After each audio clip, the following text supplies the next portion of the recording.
Nous voulons aller en avion n'importe où, n'importe quand. Et si la nature était la seule chose capable de nous en empêcher?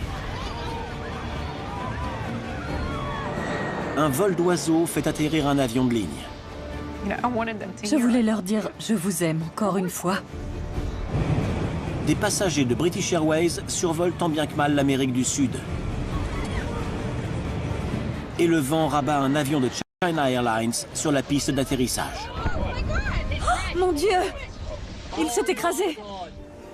Les accidents restent très rares, mais dans notre ciel encombré, des centaines de catastrophes sont évitées de justesse.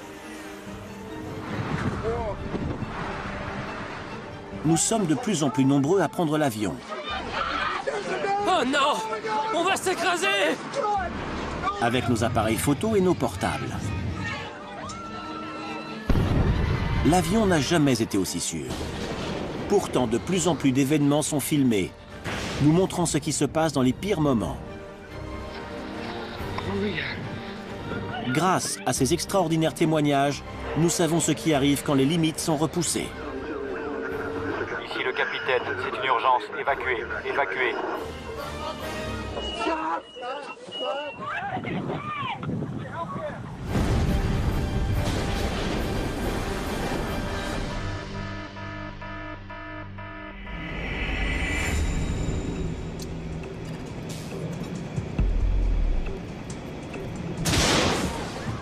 Le ciel est parsemé d'éclairs 8 millions de fois par jour. Des milliers de mètres au-dessus du sol, les avions sont des cibles naturelles pour les éclairs. Le courant électrique fait le tour du fuselage en seulement une fraction de seconde. En moyenne, un avion commercial est frappé en vol par un éclair une fois par an. Les avions modernes ont été conçus pour y résister. Mais des accidents peuvent tout de même se produire.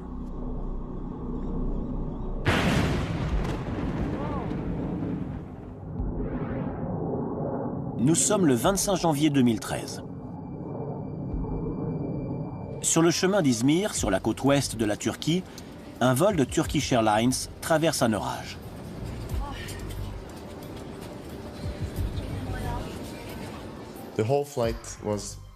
Il y a eu beaucoup de turbulences pendant le vol. L'avion bougeait tout le temps parce que nous volions à l'intérieur de l'orage.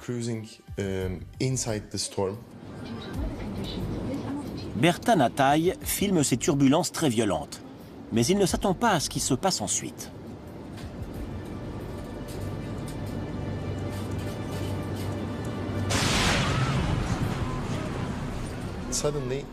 Il y a eu un très gros bruit et une forte lueur nous a aveuglés.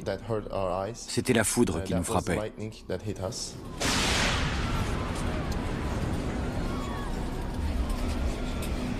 Des étincelles jaillissent du moteur droit. Le pilote déclare l'état d'urgence.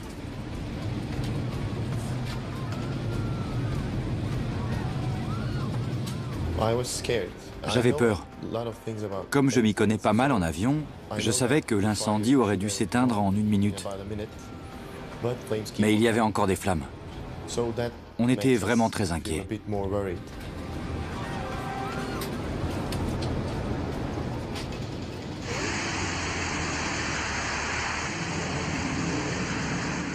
Depuis le sol, des observateurs éberlués filment l'avion, qui trace une ligne enflammée dans la nuit. Il y a quelque chose qui sort de l'arrière de l'avion. Il est en train de brûler, regardez! À ce moment-là, je me suis dit qu'on allait mourir. Qu'est-ce qu'on fait s'il s'écrase? Il est juste au-dessus de nous! Le moteur est en feu!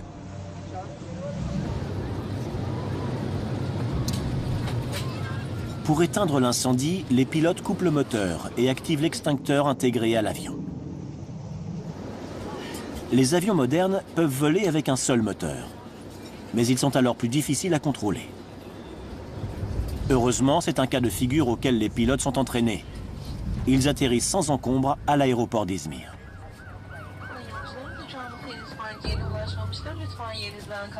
Un avion ne devrait pas se comporter ainsi lorsqu'il est frappé par un éclair. Il y a peu de temps encore, les avions étaient fabriqués en aluminium, métal qui conduit bien l'électricité. Si un éclair frappe ce métal, l'électricité circule en prenant le chemin offrant le moins de résistance, l'enveloppe métallique, et sort sans causer de dommages avant de continuer son trajet naturel vers la Terre. Mais dans les avions modernes, on trouve beaucoup de matériaux composites qui ne conduisent pas bien l'électricité, ce qui complique les choses. Les avionneurs doivent entremêler un fin grillage métallique, épais de seulement quelques microns, dans le fuselage de l'appareil. Ce système joue le rôle de bouclier protecteur à la manière de l'aluminium, en permettant à l'énergie électrique de le traverser.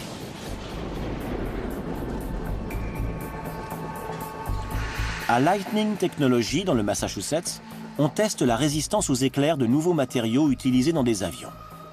Ces expériences devraient démontrer l'importance vitale de ce maillage.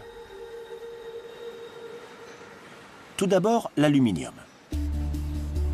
Sur ce ralenti, on voit l'effet de 100 000 ampères, c'est-à-dire l'équivalent d'un éclair sur le métal.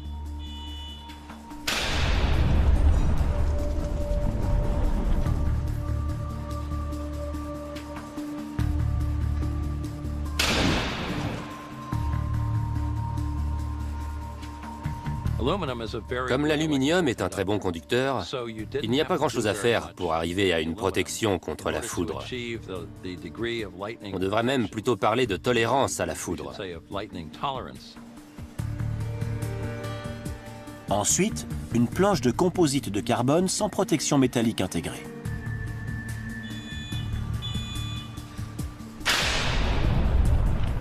Lorsqu'il est frappé par la foudre, ce matériau non conducteur empêche l'électricité de le traverser. Il chauffe alors de plusieurs milliers de degrés et brûle.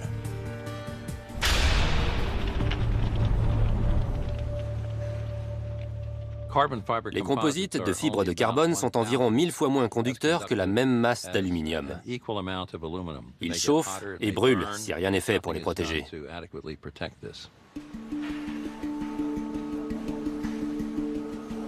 Mais avec le maillage protecteur, l'électricité est détournée avant que le composite ne brûle.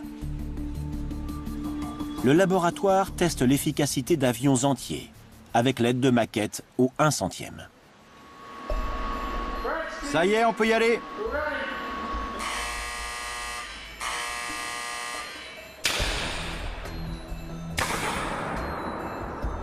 L'éclair se fixe à une extrémité telle que le nez ou l'extrémité d'une aile.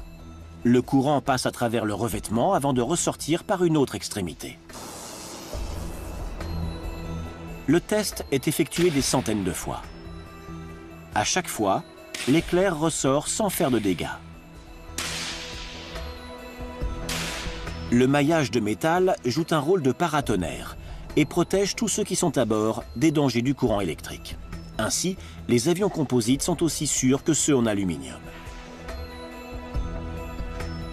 Pourtant, l'Airbus A321 de Turkish Airlines était principalement fait de matériaux composites, résistants à la foudre. Pourquoi le moteur a-t-il pris feu? D'après les images que j'ai vues aux infos, il y a eu un incendie de métaux. Certainement un incendie déclenché par un éclair. Si un éclair est assez chaud, il peut même enflammer les parties métalliques d'un avion. Dans ce cas précis, c'était le boîtier du moteur. En revanche, les experts ne comprennent toujours pas pourquoi il a brûlé si longtemps. C'est un phénomène très rare. L'incendie a continué parce qu'on distinguait des pièces de métal fondues sortant du réacteur. C'était extraordinaire. Je n'avais jamais vu ça de ma vie. Si j'avais été dans cet avion et que j'avais regardé par le hublot, je me serais vraiment demandé ce qui se passait. On ignore toujours pourquoi le moteur droit de ce vol de Turkish Airlines a pris feu. L'enquête se poursuit. Certes, cet incident est inquiétant. Mais les avions de ligne peuvent tout de même atterrir et voler avec un seul moteur, ce qui prouve qu'ils sont sûrs. Ils sont le fruit d'années d'expérience et de recherche. L'aviation est un domaine qui existe depuis plus de 100 ans. Cela nous a conféré une très grande expérience. Nous avons pu modifier la conception des avions, faire des améliorations, mais il y a toujours des choses qui nous étonnent. Les matériaux composites permettent de construire des avions plus légers, plus résistants et qui consomment moins. Même s'il a fallu les protéger contre la foudre. L'aéronautique tente toujours de rendre les avions plus efficaces. Mais ils ne résistent pas toujours à la nature. Même un fleuron de l'aviation peut être arrêté en plein vol par un simple oiseau.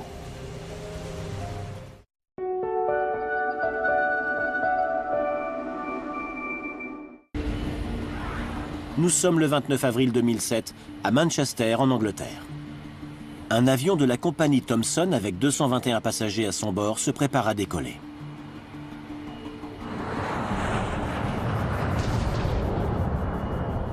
Mais au moment où il commence son ascension,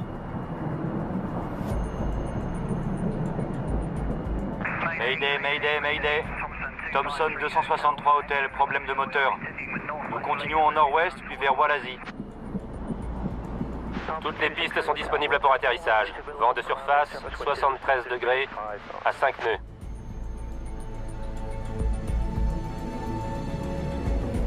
l'avion perd un moteur à un moment crucial du vol, quand il a besoin de toute sa puissance pour quitter la piste.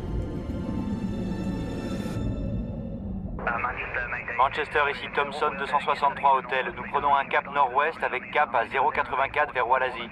Nous montons à 3500 pieds et nous vous tenons au courant. Thomson 263 hôtel. La piste 09 de Liverpool est aussi disponible si vous le souhaitez. Tenez-moi informé.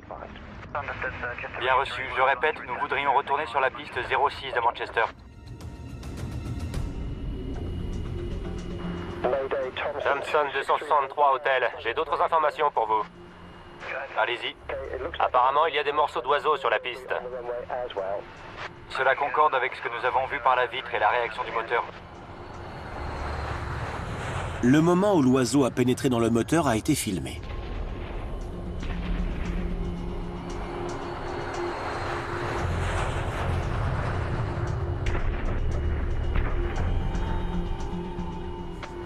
Thomson 263 hôtel. Vous pouvez atterrir sur la piste 06.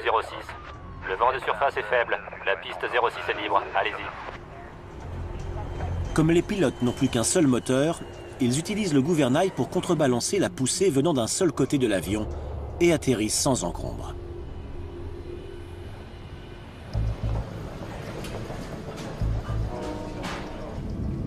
Cette attaque d'oiseaux n'est pas un événement rare. Alerte, nous sommes attaqués par des oiseaux.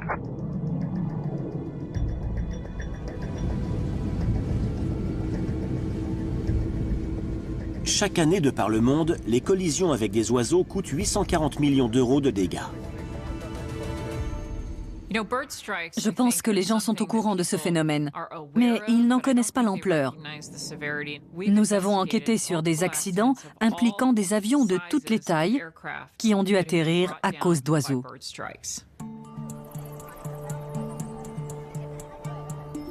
Le sujet est d'une telle importance que certaines équipes de chercheurs sont employées à simuler des attaques d'oiseaux sur des pièces d'avion. Si le test échoue, elles ne peuvent pas être employées sur des avions. Il y a de nombreux cas où des oiseaux ont percuté des cockpits d'avions. C'est un problème grave. On fait ces tests pour les avionneurs, les fabricants de pièces détachées et de pièces de moteur. Aujourd'hui, chez Element Testing Lab, dans la ville de Jupiter, en Floride, ce sont les pare-brises qui sont dans la ligne de mire. Pour faire des tests réalistes, nous utilisons des oiseaux frais, tout juste sortis de la ferme. Le projectile à plumes, un poulet de ferme, est enveloppé et rempli de gélatine pour être porté au poids de test de 2 kg.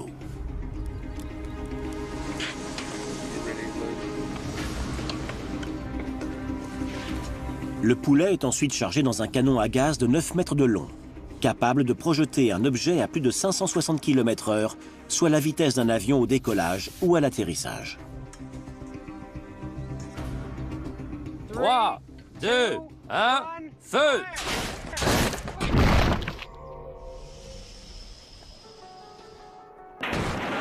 Cette fois-ci, le pare-brise résiste à l'attaque d'oiseaux. Selon les critères de l'industrie, les pièces d'avion doivent résister à des impacts d'oiseaux pesant entre 2 et 4 kilos. Pour que les avions soient protégés contre de plus gros volatiles, ils devraient être plus lourds, mais ils consommeraient plus et seraient moins rentables. Cependant, au-dessus d'une altitude de 800 pieds, la taille et le poids des oiseaux augmentent, tout comme les risques que courent les avions. Récemment, une attaque d'oiseaux a fait la une des journaux du monde entier. L'espace aérien au-dessus de New York est le plus congestionné de la planète. Plus de 4100 vols passent au-dessus de la ville chaque jour. Le 15 janvier 2009, un vol d'oiseaux sème le chaos dans le ciel de New York.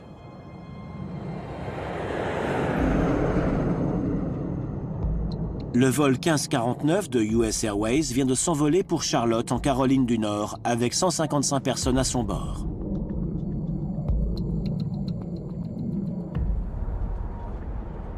Alors que l'avion atteint les 2800 pieds, c'est la catastrophe.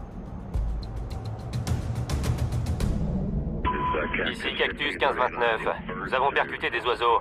Nous retournons vers la Guardia. Un vol de bernage du Canada, nombreuse sur le fleuve de New York, l'Hudson, a mis hors d'état les deux moteurs.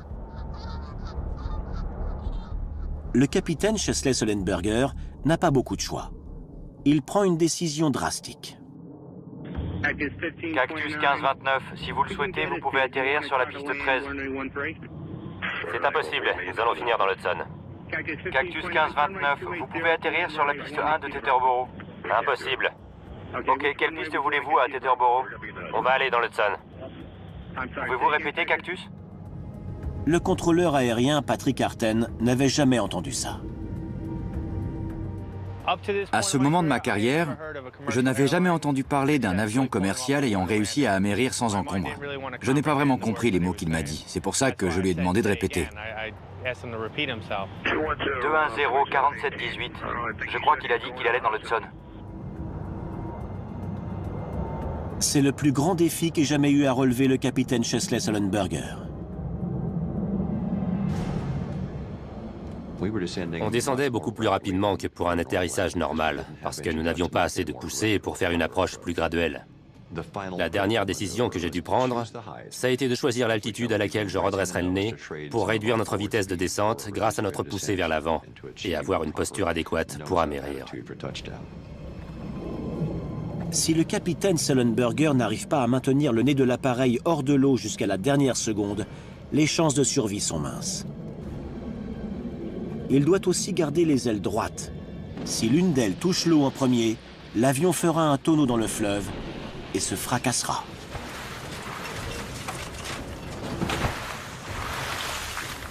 Pour vous donner une image, on descendait au rythme de 2 étages par seconde dans un ascenseur d'hôtel. Je savais que ce serait dur, mais pas à ce point.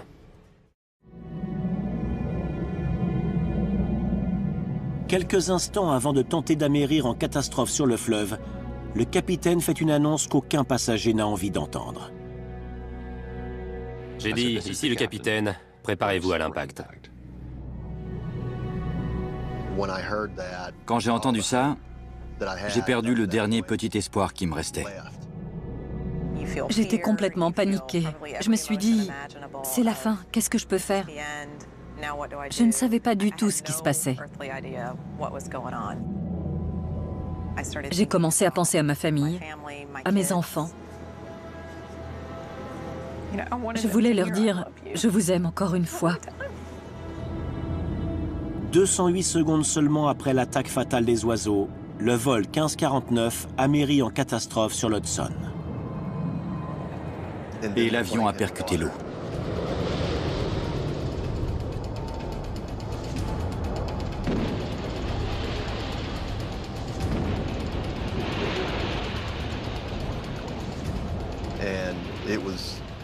Ça a été extrêmement violent. On a eu l'impression de percuter du béton. Ensuite, l'avion s'est arrêté et a rebondi pendant un instant. Juste après, j'ai remué les doigts, je les ai agités, puis j'ai regardé mes pieds. Je me suis rendu compte que j'étais encore en un seul morceau. Je n'en revenais pas. Je suis resté hébété pendant un instant. J'étais vivant. Et puis j'ai commencé à entendre des gens détacher leur ceinture. Je me suis souvenu qu'on était dans l'eau et qu'il fallait sortir. L'air dans la cabine et les réservoirs de carburant devraient permettre à l'avion de rester à flot, mais l'impact a déchiré le dessous de l'appareil. Une eau glacée commence à inonder l'avion. Les passagers doivent évacuer rapidement. J'entendais des gens qui disaient « Allez sur l'aile, allez sur l'aile ». À ce moment-là, j'avais de l'eau presque jusqu'à la taille.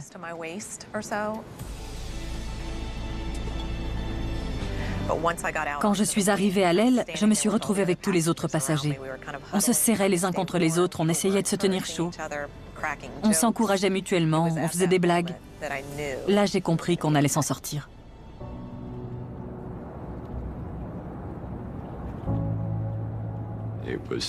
Ça a été la crise la plus intense de ma vie. Mais une fois qu'on a améri, on a vu le soleil se lever au sud-ouest, illuminer la silhouette des immeubles de Manhattan, juste devant nous. C'était superbe. J'ai alors vraiment vu que j'avais réussi à sauver l'avion et que Manhattan était là, presque à portée de main.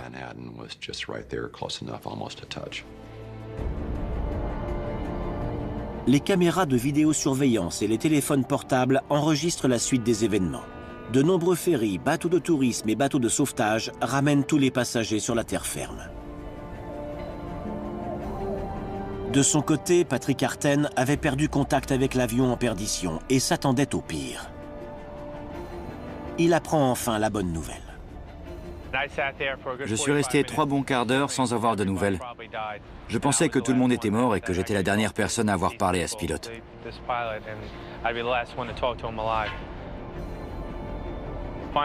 Finalement, quelqu'un m'a dit « Hey Patrick, je crois que tout le monde a survécu. » Je m'attendais vraiment au pire, moi. C'était formidable d'apprendre que tout le monde avait survécu, mais c'était aussi incroyable. Je me suis demandé si je n'avais pas rêvé. Et j'ai senti qu'on m'enlevait un poids des épaules. Aujourd'hui, l'avion est exposé dans un musée de Charlotte, sa ville de destination.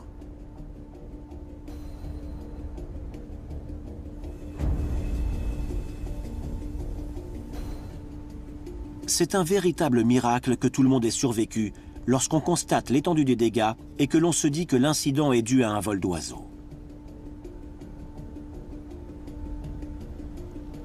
Comment une chose aussi petite et apparemment inoffensive qu'un oiseau peut-elle avoir neutralisé un avion de ligne ultra perfectionné? Lorsque le moteur d'un avion fonctionne à pleine capacité, les lames tournent à quasiment la vitesse du son, absorbant de vastes quantités d'air. Si un oiseau percute l'une de ces lames, il peut la briser. Des éclats et des morceaux d'oiseaux peuvent alors être aspirés dans le cœur du moteur, puis endommager la turbine, ou provoquer l'extinction complète du moteur.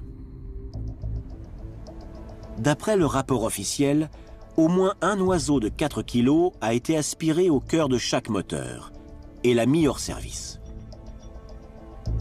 Toujours selon ce rapport, la taille et le nombre des oiseaux ingérés par les moteurs dépassaient largement les normes recommandées actuellement.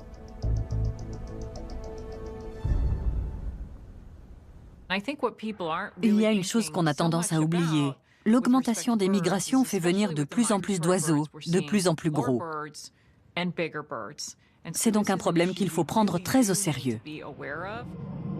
Malgré les mesures de sécurité, il y a actuellement beaucoup plus d'attaques d'oiseaux qu'auparavant. Apparemment, quoi que l'on fasse, le risque zéro n'existe pas.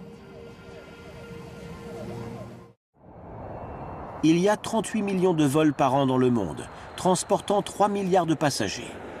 Tout est censé être réglé comme du papier à musique, mais tout peut changer si la nature s'en mêle. Nous sommes le 18 juin 2012. Un vol de British Airways reliant Buenos Aires à Londres vole depuis 1 heure sur 11 heures de trajet en tout.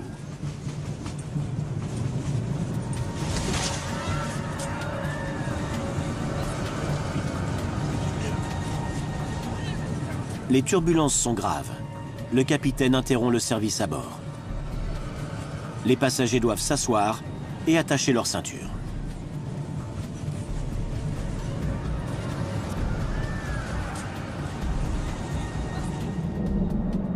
Une turbulence est un mouvement d'air instable qui frappe souvent sans prévenir et percute violemment les avions verticalement et latéralement.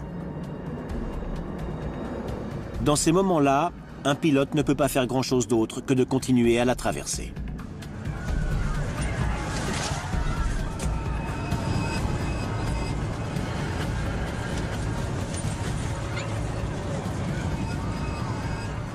Les fortes turbulences continuent pendant 10 minutes, jusqu'à ce que l'avion atteigne enfin une zone praticable.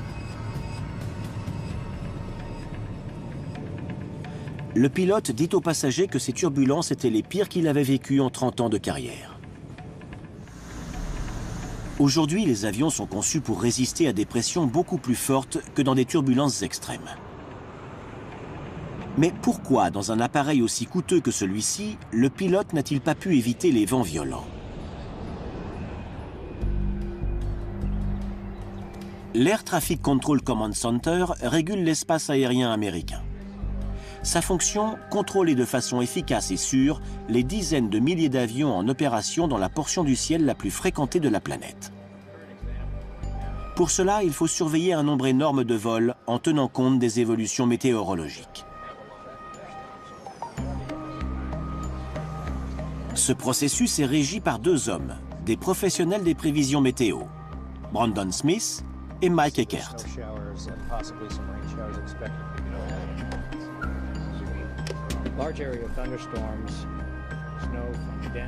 Leurs analyses peuvent amener la FAA à fermer l'espace aérien en un instant. La priorité, c'est la sécurité. Et on ne peut pas changer la météo. Il y a des risques de fortes chutes de neige.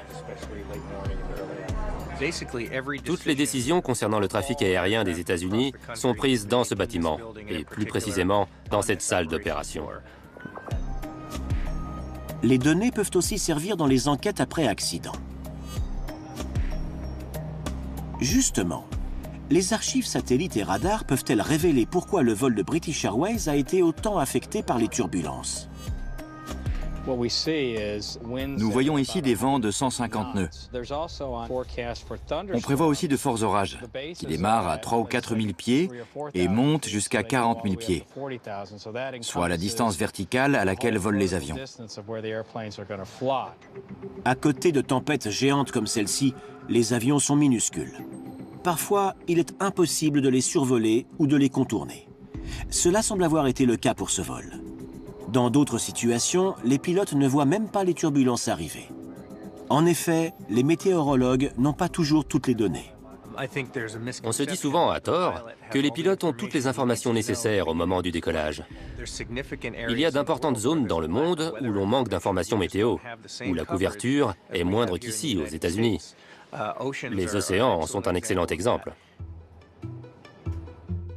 Aussi incroyable que ça puisse paraître encore aujourd'hui, les pilotes survolant les océans ont peu d'indications météorologiques avec tous les risques que cela entraîne. En 2009, cet avion de Kuwait Airways a pénétré dans des turbulences inattendues.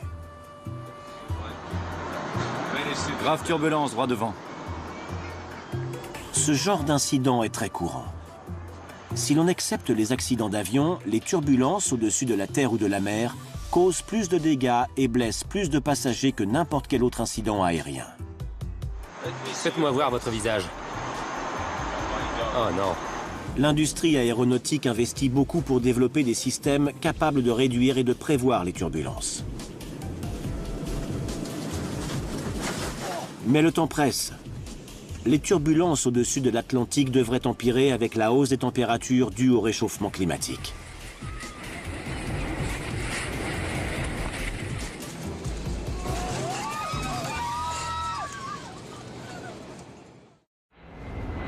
Notre insatiable désir d'aller n'importe où, n'importe quand, ne nous menace pas seulement à haute altitude. Près du sol, de brusques vents violents peuvent rendre l'atterrissage d'un avion de ligne extrêmement dangereux.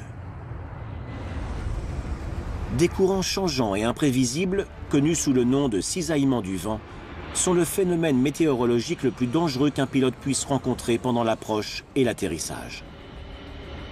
Contrairement au tonnerre et aux éclairs, on ne peut pas l'entendre ou le voir. Il peut brusquement plaquer un avion vers le sol. Le pilote a alors très peu de temps pour réagir.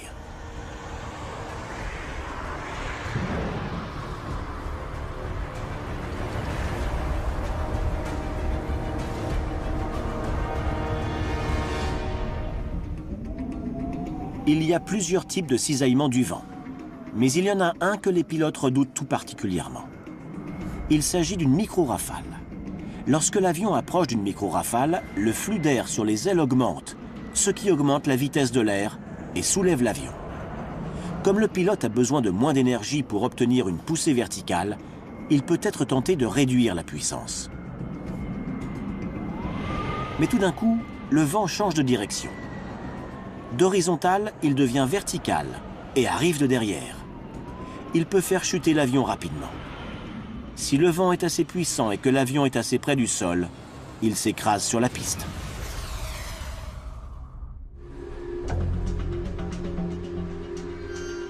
Dans un simulateur de vol, le capitaine Pierce Applegart va nous montrer le danger d'un cisaillement du vent.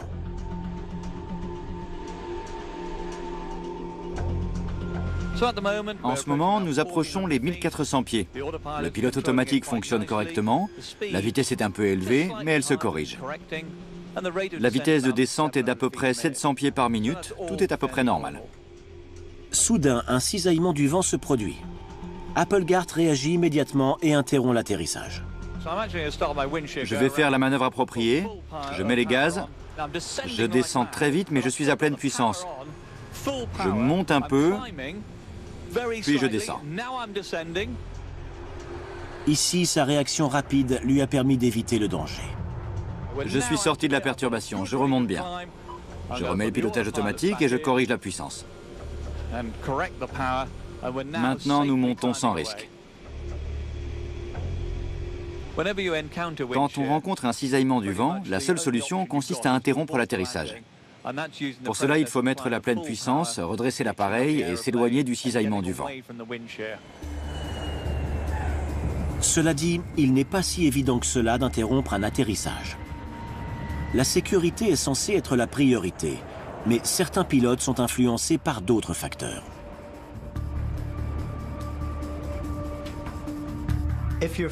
Quand on est en phase d'approche, dans des conditions difficiles, et qu'on se demande si on va devoir refaire cette approche pour pouvoir atterrir, on pense également à la pression de la compagnie aérienne. On nous encourage à ne pas refaire le tour pour atterrir, et cela pèse sur notre décision. Cela peut avoir des conséquences. On demande aux pilotes de bien respecter les horaires de départ et d'arrivée, qui sont consultables par tous.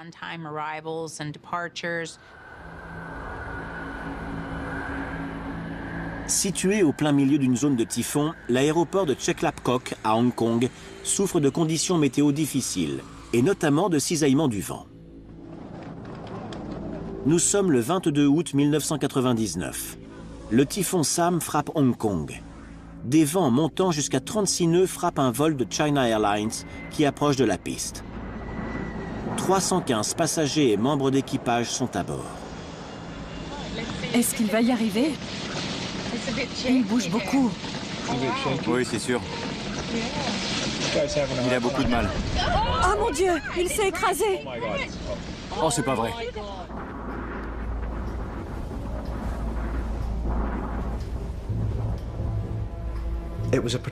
C'était une journée particulièrement éprouvante. Le vent soufflait par bourrasque.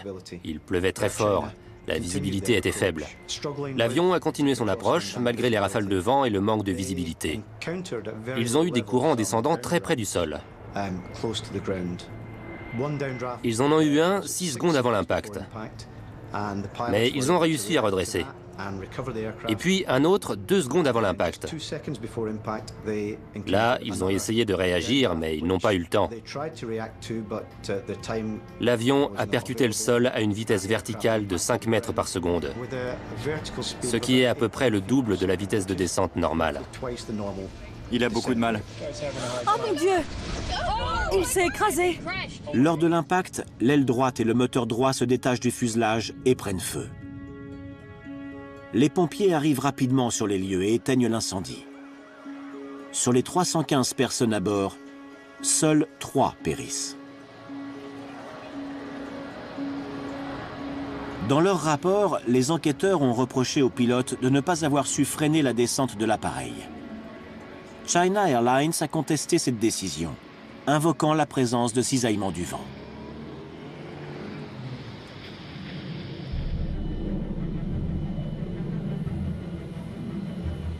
Pour satisfaire les demandes des compagnies aériennes tout en relevant les défis posés par la nature, il faut savoir peser les risques.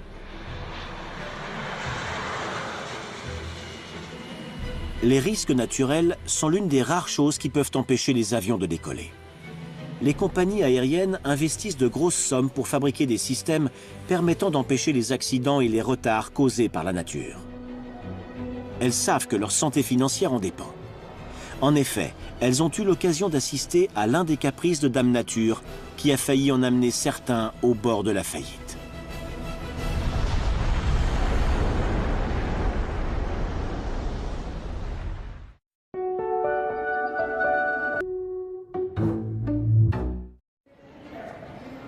Il s'agit de précautions sans précédent. C'est la plus importante fermeture de l'espace aérien britannique depuis le 11 septembre. Les passagers immobilisés au sol remplissent les salles d'attente des aéroports américains. En 2010, un volcan islandais met l'industrie aéronautique à genoux. Pendant 8 jours, d'énormes fumées volcaniques forment un nuage de cendres montant jusqu'à 8 km d'altitude et qui se répand sur 570 000 km² dans l'espace aérien européen. Plus de 100 000 vols sont annulés, coûtant à l'aviation plus de 700 millions d'euros. Chez les compagnies aériennes, c'est le tollé général. Au Royaume-Uni, la Civil Aviation Authority suit le Conseil d'organisations internationales et déclare avoir pris la décision la plus sage dans ces circonstances sans précédent. Mais en Europe, cette décision de fermer l'un des espaces aériens les plus fréquentés au monde reste controversée. Cependant, un pilote connaît les dangers extrêmes encourus si l'on traverse des cendres volcaniques. Nous sommes le 24 juin 1982. Un vol de nuit de British Airways reliant Kuala Lumpur à la Nouvelle-Zélande vole à 37 000 pieds au-dessus de l'océan Indien quand la situation dégénère brutalement. Mon mécanicien de bord m'annonce « Le moteur 4 est mort ». Puis il me dit « Le numéro 2 est HS, le numéro 3 aussi, on n'a plus de moteur ». En 1 minute, les 4 moteurs tombent en panne. On était à 37 000 pieds au-dessus de l'océan Indien, sans moteur en état de marche. Je ne savais pas pourquoi, mais il ne fonctionnait plus. À partir de cette altitude, l'avion ne peut plus que planer sur 215 km. L'aéroport le plus proche, Jakarta, est hors de portée. En pleine obscurité, l'avion entame lentement sa terrible descente vers l'océan. 20 minutes plus tard au maximum, nous allions tomber dans l'océan et très certainement mourir.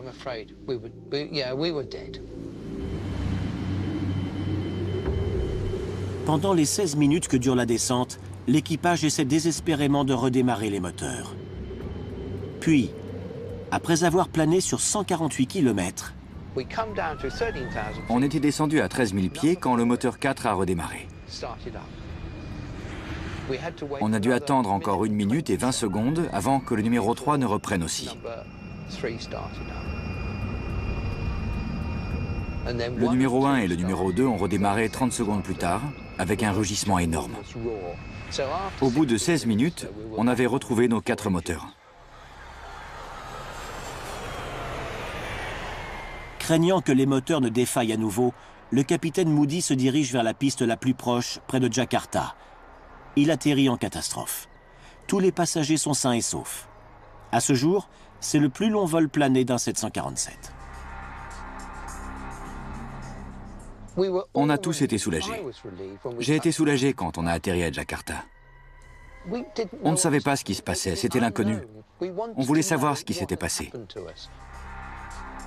Une enquête révèle pourquoi les 4 moteurs se sont arrêtés brusquement, à cause de la cendre volcanique.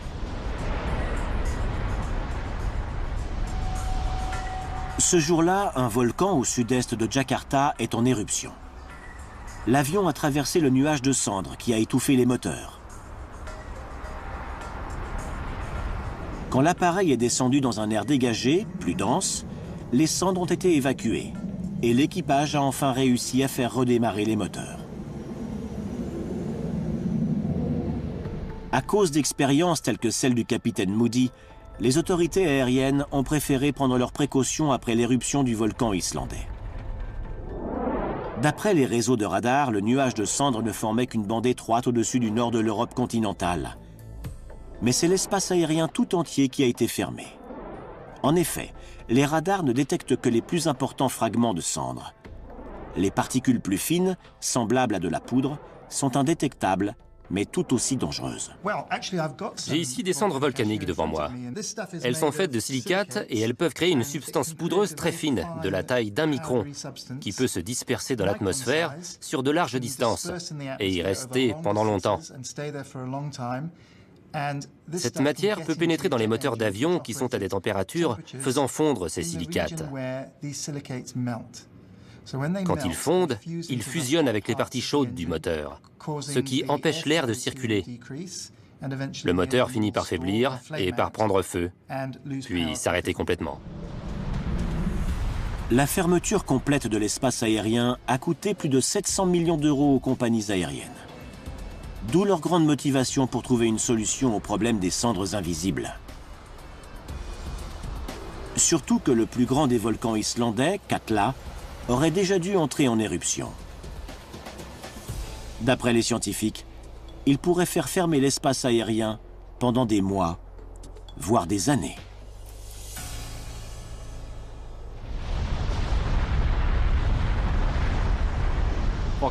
La cendre volcanique posera toujours problème aux vols commerciaux.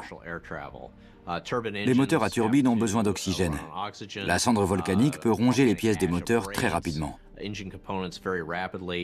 C'est l'un des phénomènes les plus dangereux que l'on peut croiser dans l'aviation aujourd'hui. Comme les avions de ligne ne peuvent pas traverser les cendres volcaniques, il faut arriver à repérer précisément les nuages de cendres. Des scientifiques norvégiens testent actuellement une technologie appelée Avoid, qui utilise des caméras infrarouges situées à l'extérieur des avions pour détecter les petites particules de cendres. Développée avec la compagnie britannique EasyJet et l'avionneur européen Airbus, elle est dans les dernières étapes de test. Si les essais sont concluants, elle pourrait être installée bientôt sur certains avions de ligne.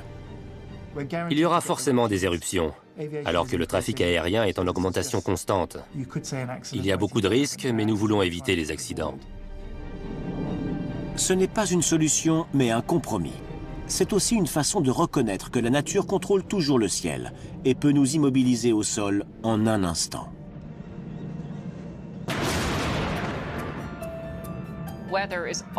Les êtres humains seront toujours dépendants des conditions météo qu'ils ne peuvent pas contrôler.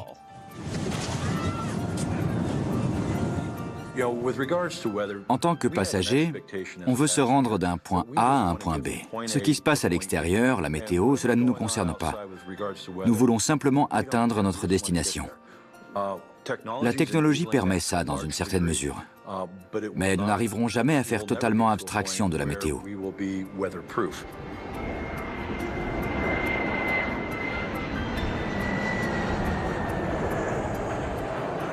Le plus troublant, c'est qu'en essayant d'aller en avion partout sur la planète, avec tout type de temps, en supportant de moins en moins les retards et les problèmes, nous nous rendons encore plus vulnérables à la nature.